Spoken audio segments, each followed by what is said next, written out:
Samantala, nakausap mismo ng QRT ang isang pulis na maswerteng nakaligtas sa madugong engkwentro kahapon. Tinira pa raw siya ng sniper nang tumalon siya sa ilog para makaligtas. Narito ang exclusive report. Natulog. Lahat sila. Okay lang.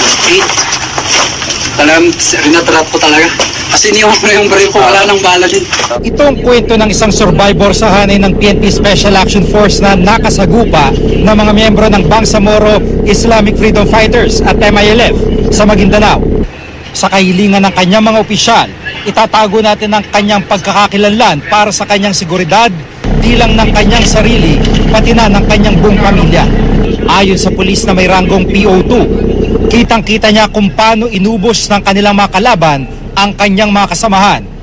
Sa pagnanais na makaligtas, tumalon siya sa ilog at nagtago sa mga water lily. Tumakbo ako doon. Lahat pala ng kukulan banda. Kaya ng mga imen yun. May sniper ako pero puti na lang. Dalawang beses daw siyang tinira ng sniper, pero sa pag-aakalang napatay din siya, tinigilan siya ng mga ito. Na makaalis sa ilog, isang grupo pa ang nagtangkang agawin ang kanyang baril, pero napatay na ang grupong ito. Lahat sila. Okay lang.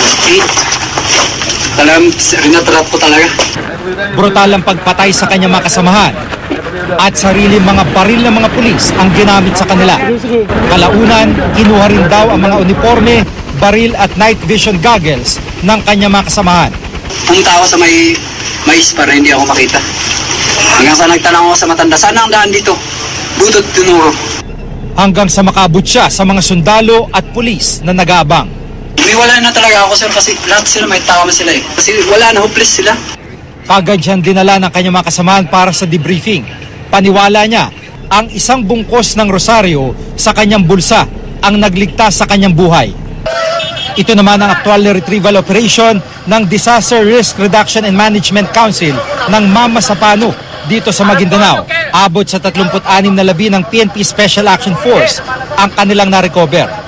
Karamihan sa kanila nakuha sa barangay Tuka na Lipaw. Ayon sa alkalde ng bayan, mula alas 5 ng umaga ng linggo hanggang alas 3 ng hapon, tumagal ang bakbakan.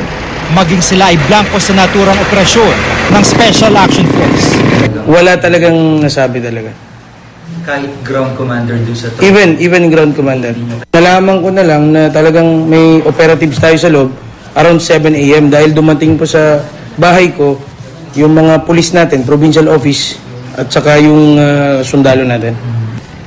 Nanguna sa operasyon ng isang special unit sa ilalim ng Special Action Force, ang tinatawag na Seaboard na nagmula pa sa Camp Bagong Diwa sa Bikutan.